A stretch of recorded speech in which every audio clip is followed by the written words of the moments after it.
Estamos ubicados en la sede de esta jornada de medicina ambiental, concretamente en el Salón Archanda del Hotel Gran Bilbao, una jornada organizada por ASIMI, es decir, por la Asociación de Salud y Medicina Integrativa, donde donde de hecho se están reuniendo un elenco de grandes especialistas con el objetivo de dar a conocer, por una parte, y debatir los beneficios indudables que proporciona la medicina integrativa para mantener el equilibrio entre nuestro bienestar físico, mental, social, evidentemente, situando siempre al ser humano en el centro de este proceso de sanación.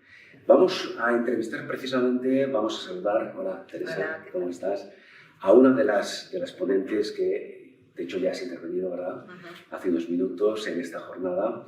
Teresa Lajo es médico especialista en endocrinología y nutrición, además de especialista en microbiota.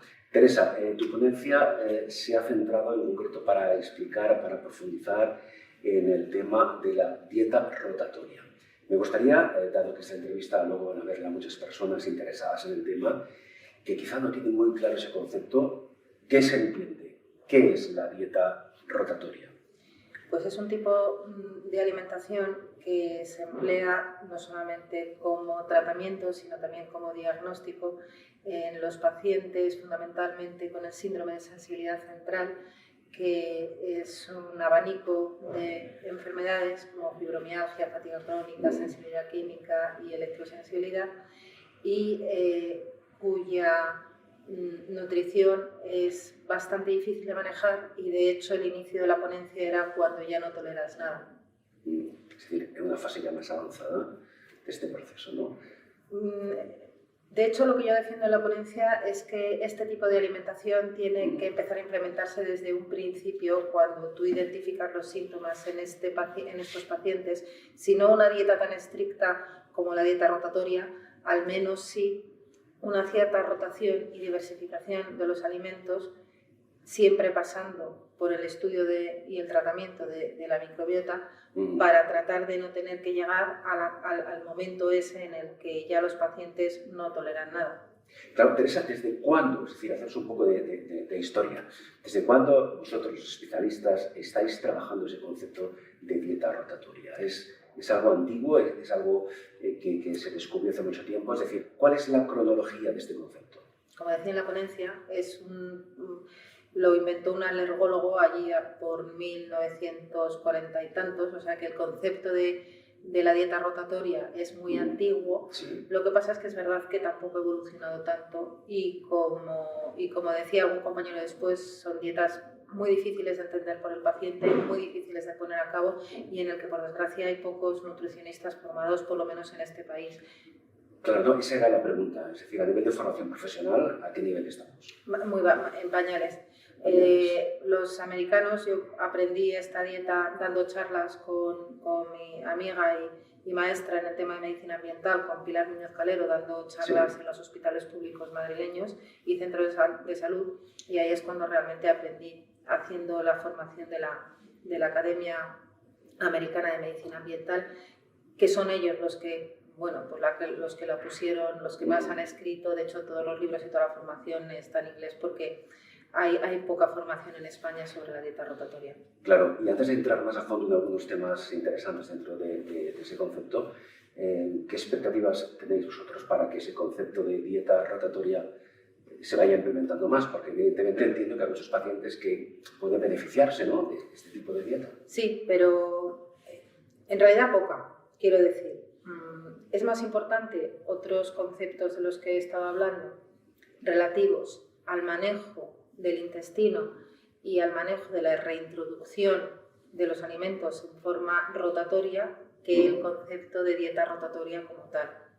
Claro. Sí, es interesante que nos expliques, aunque sea grandes rasgos, cómo funciona. La dieta rotatoria es una dieta que al final se basa en que cuando tú repites un alimento generas sensibilidad al mismo, y cuando lo espacias generas tolerancia. Es decir, empiezas a tolerar alimentos que antes no tolerabas. Con lo cual, hay una serie de familias de alimentos, es que tiene su complicación para decirlo en 2 minutos, de verdad, es que muy complicado. Entonces, se trata de determinar familias de alimentos que tienes que rotar cada 4 días, es decir, no repetir el alimento en 4 días, un alimento determinado, y la familia de alimentos en 2 días tiene unas reglas, o sea, es una cosa muy estandarizada. Es muy complejo. En todo caso, en fin, tus palabras nos sirven para hacer eso, aunque sea una ligera idea. Claro, ¿qué perfil de pacientes pueden beneficiarse, digámoslo así, de esta dieta rotatoria? Los pacientes con sensibilidades alimentarias y fundamentalmente aquellos que te vienen a la consulta diciendo es que ya cualquier cosa me sienta mal. Claro, sensibilidad alimentaria. No sé si el concepto como tal es nuevo o hasta qué punto se puede diagnosticar en un paciente que tiene tal o cual sensibilidad a nivel alimentario. Ese es otro de los temas absolutamente controvertidos. De hecho, lo he abordado desde la controversia y desde la duda, porque muchos colegas míos no reconocen para nada el término de sensibilidad alimentaria, para nada. Ya van reconociendo un poquito la sensibilidad al gluten no celíaca, porque se han dado cuenta de que hay pacientes que, aunque no tengan un diagnóstico, digamos, de laboratorio o anatómico, en el caso de las biopsias, o incluso genético de susceptibilidad, sí que es verdad que le retiras el gluten y hay mucha sintomatología que remite, y a eso le hemos llamado sensibilidad al gluten no celíaca. Pues igual que existe esta sensibilidad, fruto, en mi opinión, de un intestino permeable, existe otro tipo de sensibilidades alimentarias cuyo diagnóstico es verdad que estamos trabajando. Hoy comentaba yo que se van a empezar a implementar, que hay en algunos sitios de Estados Unidos ya lo están haciendo, test de sensibilidad celular, es decir, de exposición a linfocitos de los alimentos, test de sensibilidad celular no humoral, es decir, no por IgG, sino por exposición a linfocitos, insisto, de alimentos. Bueno, que yo espero que estos sean más aceptados y que nos den unas pistas más exactas. Pero a día de hoy está bastante controvertido la sensibilidad, los test diagnósticos de sensibilidad alimentaria. No obstante, vemos que existe, con lo cual hay muchas veces que, o bien porque estamos haciendo una dieta para el sobrecrecimiento bacteriano o para la disbiosis tipo baja en FODMAP, o cualquier otra dieta para el sobrecrecimiento bacteriano, que para mí es la base de las intolerancias alimentarias, o bien porque estamos haciendo este tipo de dieta, o bien porque hacemos otra dieta de exclusión basándonos en la sensibilidad alimentaria, la hayamos diagnosticado como la hayamos diagnosticado, hay que excluir una serie de alimentos. Y lo que intenta la dieta rotatoria es no excluirlos, sino rotarlos. Y para mí, por ejemplo, en el caso del SIBO, del sobrecrecimiento bacteriano, es una forma de, después de quitar durante un tiempo limitado los alimentos, reintroducirlos rotándolos para volver a tener esa tolerancia a los alimentos a los cuales teníamos una sensibilidad. Importante, y lo he repetido mil veces en la charla, diferenciar entre sensibilidad y alergia. Alergia, que es mediada por IgE, tiene otros síntomas distintos, y si alguna vez se pudieran reintroducir estos alimentos, tiene que pasar por otro tipo de sensibilización, otra técnica terapéutica totalmente diferente. Claro, y entiendo, Teresa, que todo esto requiere un conocimiento exhaustivo, ¿no? Una preparación, digamos, profesional por parte del especialista que sea capaz. Porque decía ahora Teresa que existen en plural unas ciertas contradicciones en cuanto al tema de la sensibilidad alimentaria. ¿A qué se debe que existan esas contradicciones? Pues básicamente a que esto no... pues mira, te voy a decir, primero a que el tema de la nutrición, o por lo menos la nutrición entendida desde un punto de vista terapéutica, no la nutrición clínica hospitalaria, que afortunadamente mis colegas endocrinos llevan mucho camino avanzado en esto, sino la nutrición en la consulta, la nutrición terapéutica, tiene muy poquitos estudios detrás, por desgracia, muy poquitos, muy escasos, no hay demasiados fondos dedicados, evidentemente es difícil financiar este tipo de estudios. Y eso es por un lado. Y por otro lado, como te estaba diciendo, influye muchísimo todos los temas relacionados con el intestino y la microbiota, que también estamos en las mismas, aunque ahí hay ya ríos de tinta acerca del microbioma, etcétera, pero todavía no hay los suficientes ensayos de nutrición relacionado o intervenciones nutricionales en relación a la microbiota o al SIBO o al sobrecrecimiento del tallo. Claro. Entonces, estas dos cosas hacen que exista controversia, lógicamente, porque los profesionales sanitarios siempre tenemos la bandera de los ensayos clínicos y la evidencia científica. Pero esa contradicción que es evidente que existe, de una forma u otra, pregunto, Teresa, puede repercutir en detrimento del paciente, de la salud del paciente, porque no se buscan o porque no se encuentran líneas de tratamiento o de diagnóstico fiables, ¿no? Vale, esta es la historia de la medicina integrativa. Claro. Vale, así en general, o sea, sí, claro, evidentemente. Por eso se organizan estas jornadas, por eso hay gente como yo que no solamente se ha formado en hacer una búsqueda exhaustiva, sino en utilizar este tipo de dietas, pues que intentamos transmitir nuestra experiencia y lo que hay publicado al respecto. Pero claro, porque por ejemplo, antes hablabas de la microbiota, se ha hablado mucho, se han escrito ríos de tinta sobre la microbiota, que un poco está en el centro, ¿no? En el centro neurálgico, se habla de la microbiota como el segundo cerebro.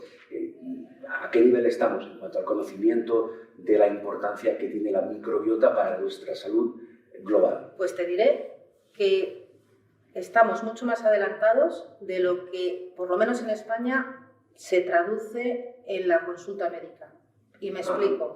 Todavía tenemos la desgracia de que algunos colegas les digan a los pacientes que esto de la microbiota es una chorrada o que el sobrecrecimiento bacteriano, y digo sobrecrecimiento bacteriano porque es lo que más se escucha, pero puede ser sobrecrecimiento de arqueas, que se llama IMO, o de hongos, o de cándida, o incluso de parásitos. Es decir, que los trastornos asociados a una disbiosis, que es una alteración de la flora intestinal, que es como lo entienden todos los pacientes, son muchos, muy variados, y cuando viene el paciente le entiendes, le escuchas, le dices que sabes perfectamente lo que le pasa y que probablemente, aunque lleve un tiempo, tenga una solución o vaya a mejorar, pues la mayoría salen llorando, literalmente.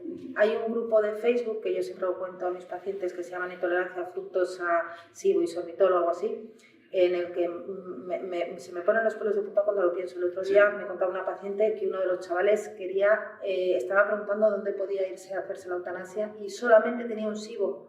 Nadie se lo había diagnosticado, ningún médico en su entorno se lo podía tratar, estaba desesperado.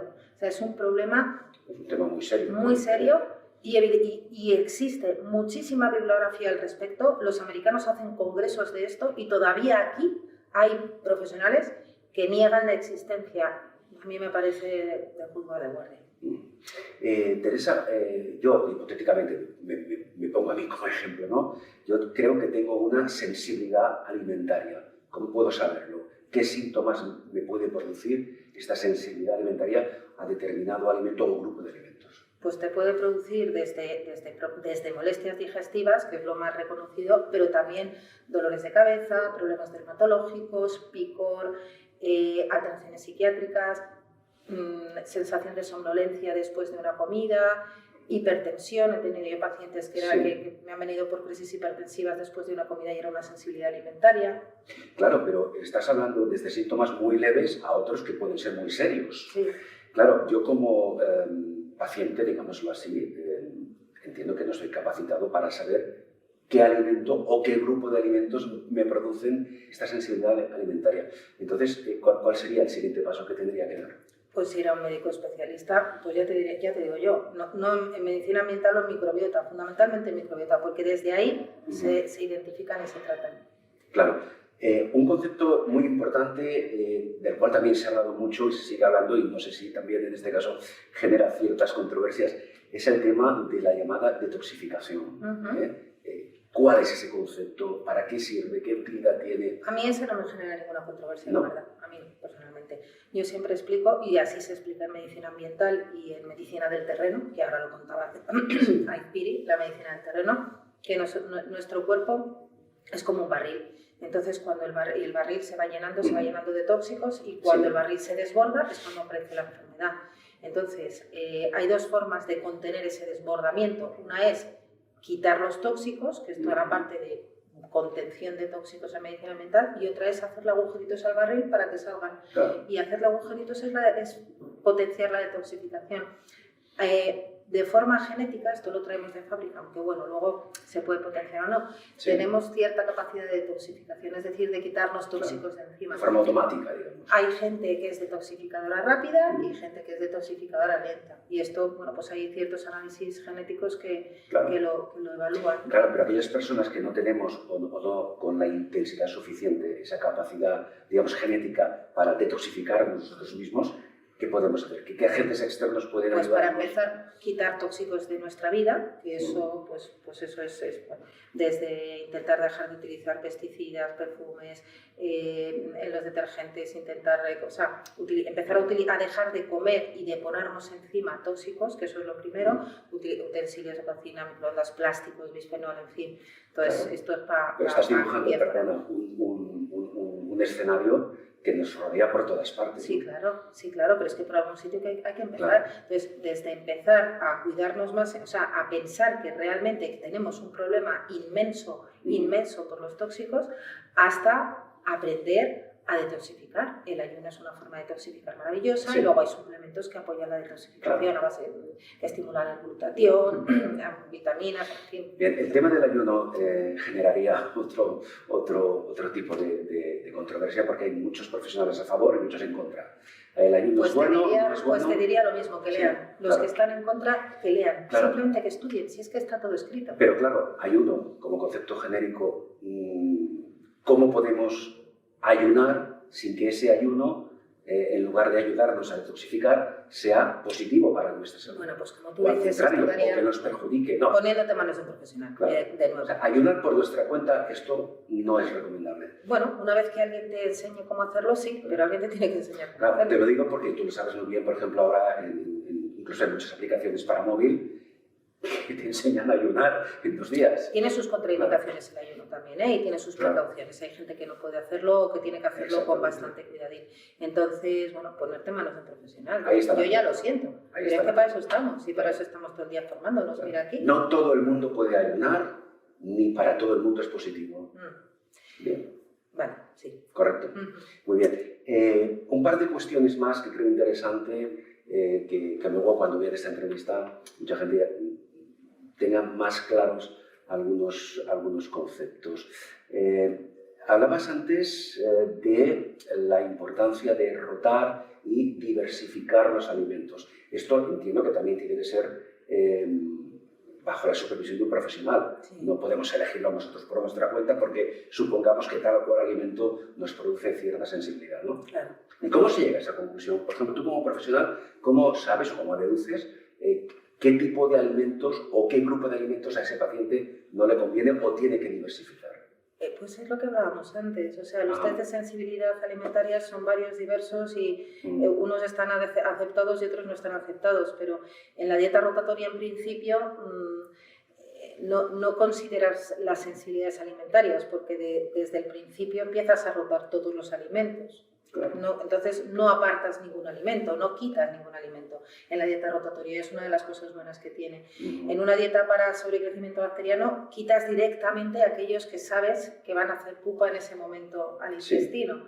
Y luego la forma de reintroducirlos es la dieta rotatoria. O sea, cuando yo te decía antes lo de la importancia de rotar y diversificar, me refiero a que cuando una persona nota esto me hace daño, esto me hace daño. Te vas notando que te hace daño. ¿Por qué te hace daño? Porque aquí te lo tomas. Porque te sientes mal. Te sientes lleno, tienes ganas de vomitar, te da náuseas incluso oler esa comida. Sí. Entonces te quedas al final con el pollo y el arroz, que es lo más típico. Y al final, de tanto tomar, te digo pollo y arroz, como te puedo decir, pavo, que ya nos ha dicho el doctor Azpiri, que es, ni se nos ocurra, que carne y queso.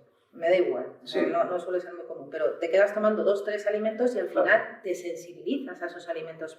¿Por qué? Pues porque ya tienes un terreno, un microbioma, etcétera, etcétera, un intestino permeable que hace que te sensibilices a los alimentos. Entonces, es muy importante rotar y diversificar, porque además, bueno, pues hay que comer prácticamente de todo. Yo hay 2 o 3 alimentos que no creo, por ejemplo, los procesados, los azúcares, etcétera, pero el resto de la alimentación pues tiene que ser variada, evidentemente.